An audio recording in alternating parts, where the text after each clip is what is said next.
Welcome to the Daily Lie of Omission, where you hear and see what 300 media executives try to censor from everything you hear and see.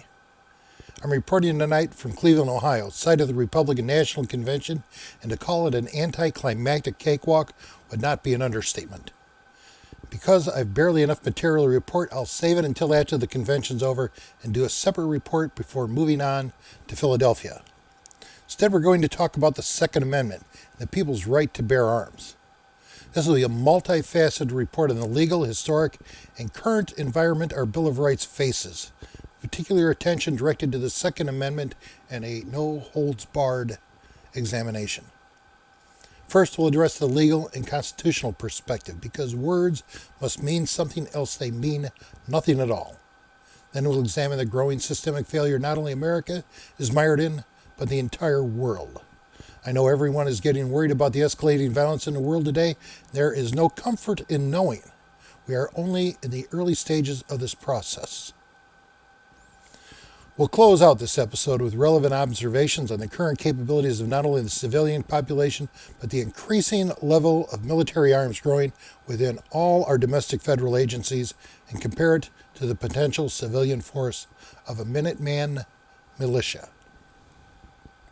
We start with a review of the Second Amendment within the legal absolute that in a nation of laws, words must mean something in the sense that they must mean the same thing time and time again, especially when they are to be defined all within a specific aspect of our law.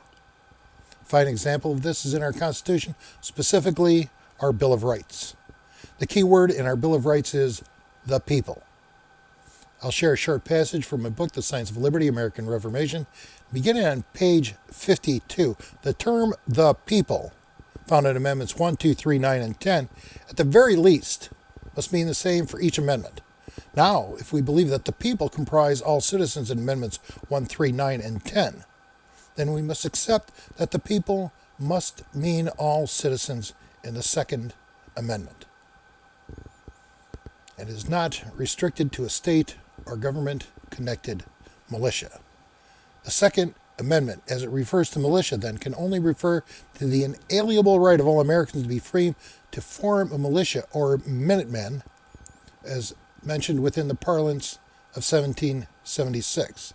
This logic demands absolute access to all firearms and ammunition, especially assault and battle rifles.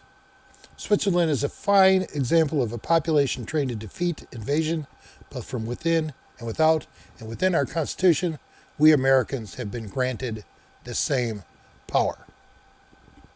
This is fitting with the known traditions and actions of our framers of our Constitution, which is all too obvious.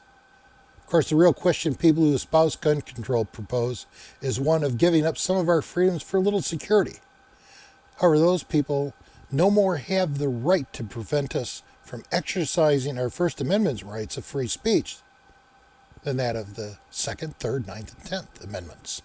Bringing to mind Ben Franklin's paraphrased observation that those who would give up a little freedom for a little security deserve neither, as pulling your finger from the dike opens the breach from which comes the flood. No one says dangerous people should not have a gun, but there must be due process, and the bar of proof must be even higher when it involves our Bill of Rights. For just as the First Amendment denies free speech to cry fire in a crowded hall, both our Constitution and High Court have ruled against prior restraint due to mere suspicion. Yet prior restraint lies at the heart of many draconian laws against gun ownership, along with the suspension of due process in the proposal or establishment of record-keeping of each gun and ammo purchased by an American citizen, an unconstitutional prelude to gun confiscation programs. For what kind of government distrusts its citizens so much as to sink to the duplicit call for more stringent gun controls, when over 20,000 unenforced laws cannot do the job today? Can such a government be so broken that it can no longer function properly? And this brings us to an examination of both America and the world's deteriorating economic condition of accelerating systemic failure sweeping the globe in a storm of bankruptcy. Because in the end, it's all about bankruptcy.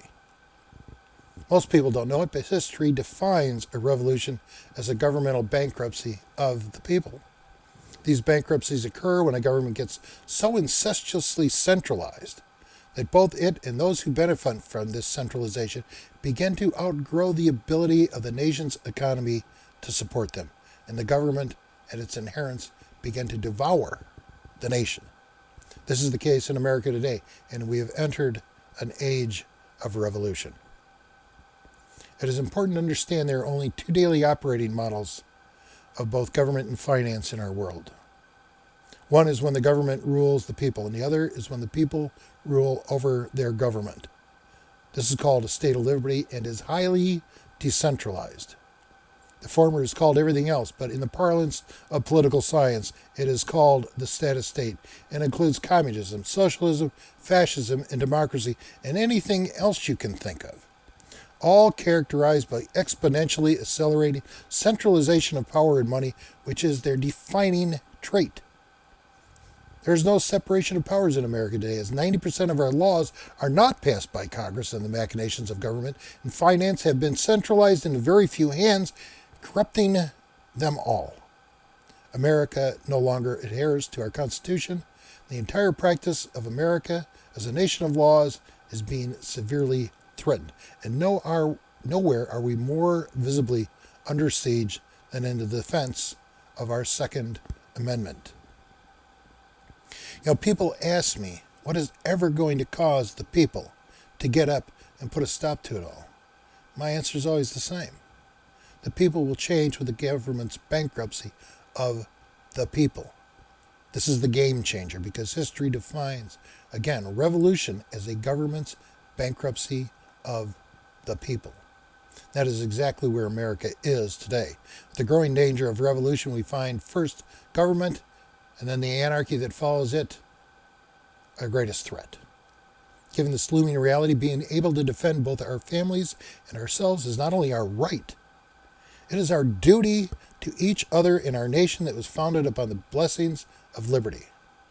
America, at least the one we grew up believing in, is the light of the world, and was established by our forefathers' ability to arm America and defend our God-given rights. The Minutemen of Lexington and Concord were civilian militia, and herein rests our Second Amendment. It is the unfortunate nature of our world, but one where to own a gun represents not only our means to have attained our nation's liberty, but to preserve it, else we are destined to be serfs and indentured debt slaves. We need look no further than Strauss and Howell's book, The Fourth Turning, written in 1998, in which, after studying the cyclical nature of history, not only forecast the crash of 2008, but the ensuing crash to come and its ensuing revolution. America is in the first stage of revolution. That is what Trump and Bernie are all about. What we are witnessing today is the tearing of the social contract between the government and the people. The second stage will start with the formation of a new government using the structure of the old government. I expect this to begin with the promise of a new president and administration, but it is like pouring new wine into old wineskins. It doesn't work. Obviously, there's a lot going on during this stage, and I cover this in my book and earlier episodes of the Daily Lie of Omission, but for the sake of brevity, what one really needs to understand is the systemic failure of the governing and financial system has been literally baked into the cake. It is upon this failure of a reforming government that marks the start of the third stage of revolution, and that is when the real shooting starts. So if you think what we're seeing today is bad, try viewing it through a prism of escalating violence to the umpteenth power. This is indeed an alarming future. So you can see the critical need to preserve our individual rights to be able to obtain firearms and ammunition. And this means fighting any further restriction of our right to bear arms and any increase in gun controls and laws, because arguably it puts your life at risk as we enter these perilous times. Don't think America isn't entering perilous times. Take a look at this chart on the Cass Freight Index, which measures truck shipping in the United States. I developed a great deal of respect for the Cass Freight Index as a precursor to economic performance in the United States. As you can see here in 2016, it has fallen out of bed and is the lowest since 2011 when the alleged recovery began. Did you know that during the Clinton administration, our government changed the formulas used to translate the market information that is collected by the Federal Reserve Bank and Bureau of Statistics? It was something that was worked out between Bill Clinton and Newt Gingrich in order to balance the budget, which was an illusion. What is most interesting is that if today we use the same economic formulas used by the Reagan administration to translate today's data, it would show that the United States of America has been in a depression for the past 15 years, essentially since 2001/9/11. It's bankruptcy by stealth, and the reality of bankruptcy is that it happens twice. The first time is a long and drawn-out process, till it process happens a second time, which is sharp, short, and abrupt. I think Trump will be elected president, and as I noted in his acceptance speech tonight, that the most important statement he made is that he is going to make the system work. This is a historic impossibility, and it isn't different this time. And if President Trump thinks he can systemically make a systemically failing system work and succeed where everyone in the same situation has failed, well, at the end of it, that will represent the end of the second stage of the revolution, and when this administration fails, as it inevitably must unless he changes the system, then America will enter the third stage of revolution. And this, again, is the most violent stage. Can you imagine how our federal government reacts to its own bankruptcy it inflicts upon the nation when our government so visibly fails? When that day arrives, ask yourself how our federal government will treat we Americans if we are unarmed. We do not have the means to stand up to the weaponry held by every federal agency. The USDA now has the power to come into your community and requisition food and send it elsewhere. Those emergency powers are just the tip of the spear. The annual budget of the Department of Homeland Security is over $25 billion a year. It is estimated from recent purchases that DHS has over 4 bullets for every man, woman, and child in America. That's just the Department of Homeland Security.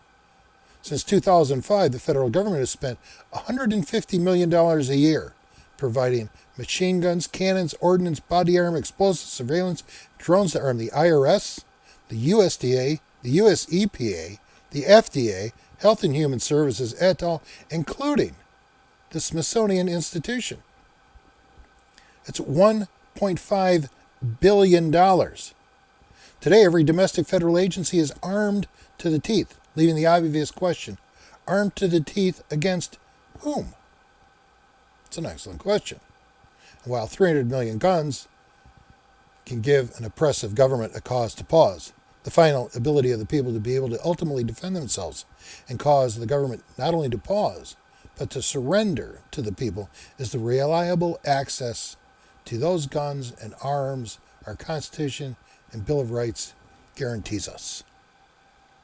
That is why our framers who wrote our Constitution did so in such exacting words, because it reflects their first-hand comprehensive understanding of a British government that was so oppressive that it caused the fledgling United States of America to be born unto a state of liberty, out of which the Continental Congress established our Bill of Rights. Herein exactly is why maintenance of the Second Amendment is so important to the freedom of every American. It is literally our last line of defense against the tyrannical government that today has already caused the American people to revolt across the nation, across both parties, as America enters into the first stage of revolution. Don't think so? Well, take a look at this chart on how many people trust our government. And what do we do, and what does it mean when we get to zero? I can show you chart after chart in support of the reality of a collapsing economy and an exploding government. And so we have no choice but to prepare ourselves today in order to meet tomorrow under the terms of preserving all our freedoms for all Americans. And that is only found within a state of liberty. You don't need a weatherman to tell which way the wind blows, and people don't have to know exactly what's wrong in America in order to feel the threat. That has always been an instinct of we Americans. And ultimately, as Winston Churchill observed, Americans always do the right thing, but only after they've tried everything else. Well, America, we tried everything else. Now things are changing in America, and so now is the time to take a stand. Therefore, I encourage you to donate what you can to the National Rifle Association, which the Rock Island Auction Company will generously match your donation dollar for dollar if you will donate through their website shown here at www.raafreedomchallenge.com. And if you like your guns, you're going to love liberty. Because if you're serious about protecting the Second Amendment, you need to realize its greatest threat is the erosion that has decimated the rule of law by organized government dismantling the articles of our Constitution. Today, our Bill of Rights is a shadow of its former self because the people's place in our government, our Congress, has given nearly all of its powers to the executive branch, whose agencies write now 90% of our laws. In England, besides immigration, one of the biggest problems England rebelled against the European community regarding was because the EU is writing 55% of England's laws. Well, here's a chart of how 90% of our laws are sold in America today, same as from previous broadcasts. There is no separation of powers in our government today, as all powers have been increasingly centralized and created into an imperial presidency. The only way to stop the revolution is to end in America is to restore all of the powers of Congress back to our Congress, which are our powers. George Washington's farewell address on September 17th, 1796, said, he quoted that the one thing America can never allow to happen is to allow the powers of Congress to be usurped into private and public agencies. He says, because these powers will always end up in the hands of cunning, ambitious, and unprincipled men, and that this is the customary weapon by which free governments are destroyed. Well, if we return these powers back to our Congress, this would decentralize the powers of our government and move America back towards a strong rule of law made possible only by adherence to the articles which established the daily operation of our government as founded within our U.S. Constitution. So basically, essentially what we're saying. So you have to end the imperial presidency. You have to return the powers that have been usurped for Congress and established with the president and returned to the Congress. And we're going to be asking Donald Trump. And Donald Trump is going to need to ask himself, how does he return the powers of the presidency and abandon being an imperial president and restoring the state of liberty back to America? Because in the end, it is liberty that originally made America great in the first place, and it's the only way to make America great again. This is the conundrum that a guy like Donald Trump is going to face, to be able to take all this power that will now be vested in it and returning it. Well, it didn't make him an icon, make him one of the greatest men in history. We live in troubled times. The only thing I can guarantee you is the only way to stop a revolution in America is to peacefully, legally, and constitutionally replace the systemic failure of America's centralization with a decentralized state of liberty and the rule of people over their government. If you agree and you want to restore the rule of America in America and make America great again, I invite you to take a look at www.scienceofliberty.us and read Liberty Legislation, a simple litmus test comprising 4 bills before Congress today and term limits, which, if passed, would change the entire operating model of government, of both government and the finance in America today, and restore them back to a state of liberty. The strategy of liberty legislation is to electrify 165 million registered American voters to take back America and elect a new Congress using liberty legislation to provide the only litmus test to anyone that wants our vote. And if we elect a new Congress that will pass all four bills, we will usher in an era of bounty, surplus, and justice for all. We didn't start this revolution, but this is the only way to end it without destroying ourselves. This concludes this volume of the Daily Lie of Omission. I'll be in Cleveland and Philadelphia, covering the Republican Democratic conventions, and will broadcast what you're not going to get from the MSM. But then, that's the mission of the Daily Lie of Omission. If you'd like to help us reach all America with the only peaceable, legal, and constitutional means to prevent a violent revolution in America, please go again to www.scienceofliberty.us and make a donation and or buy a book. To view the Daily Lie of Omission, dial into YouTube, type in EANC.TV, that's first letters from Elect a New Congress, EANC.TV. Subscribe. It'll tell you every time a new edition comes out. And tell your friends and ask them to tell their friends on Twitter, on Facebook, on the street, by email, by horse, by train, by air. Thanks for listening. I'm your host, William W. Fawell. And surf's up, America.